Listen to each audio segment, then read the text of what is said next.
What's up, everybody? Eric Hagstette with Inhabit Real Estate. Good to be with you now that we're into the fall season, so to speak. Labor Day is behind us and we're off to a great start. So before we get going, I want to share with you our summer statistics that I'm very proud of for a few reasons. And these are Inhabit statistics, so our company as a whole. And we're going to go back from June 1 to August 31st, so the true summer as we see it. And that's normally kind of a slow season for real estate in Portland, as some people wouldn't assume. The reason being is people are off having fun, doing their thing. And so they're not always focused on real estate like they may be in the spring or fall. So that's why I'm proud of these stats that I'm about to share with you. So in that 3-month period, we closed 112 sales.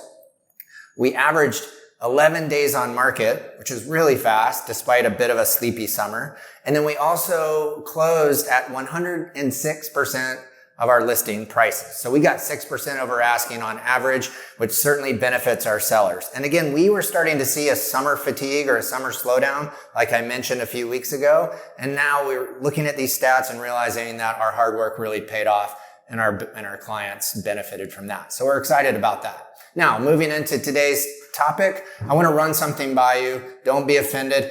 Have you ever considered a condominium or a townhouse? Now, all we hear about from our buyers is how tight the housing market is. And that's typically in Portland, that's typically single family detached. We've talked about that a bunch.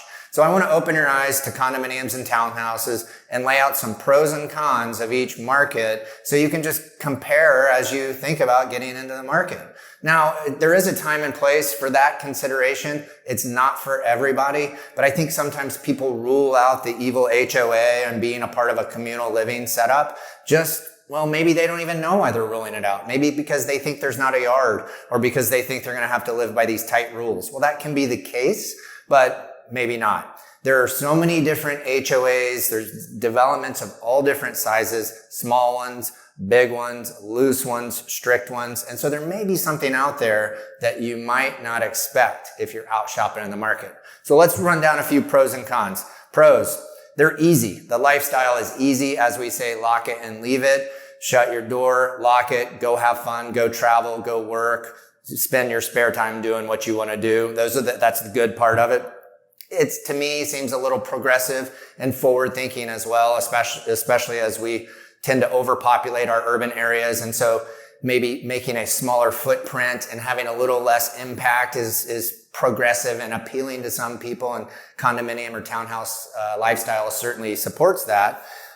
In my opinion, and right now they're easy to buy. That's always a good thing, easier than houses. And also, one of the great things about condominium or townhouse living or communal multi-unit living is the community. I mean, that's something we've all been starved from during the pandemic days, but it's not so bad to have a nice community of people looking out for you and just being around in general. So, and you can do that safely, as we all know. Now, the drawbacks. What's going on with the drawbacks? There are a lot of myth and negativity sometimes around HOAs and the horror stories we've heard. There are some things, but with a good agent, you can get through that and make sure you're going into situations eyes wide open. So here's some of the things I hear on the negative end of living in a condominium or townhouse or in the community of an HOA. Okay, so as we said on the pro side, community can be a benefit, but as it can be on the con side as well, community can also be not such a benefit. You never know what you're going to get. Let's be honest. We don't know all the neighbors and whatnot as we're buying into that. We do a lot of research, but you can't know everything. So community could be on the con side as well. Next, HOA issues, future assessments, dealing with financial repercussions of maybe a mismanaged HOA and things like that. We don't want to get involved we don't want to come into that situation without knowing it. So we certainly research that. And in certain cases, it's not for us and we turn and move away. Last, restrictions. So down the road, you may love where you live, but you may want to travel and not want to sell, but you may not be able to rent your home at that time. So there are certain things that are out of your control that can limit your home ownership if you choose that lifestyle. So there's a quick list of pros and cons on communal living, HOAs, townhouses, condominiums. I really like the idea of it, but again, there's a time and place for it. And I just want to open your eyes to different aspects of the market as we continue to struggle with low inventory. So anyway, that's all I have for you today.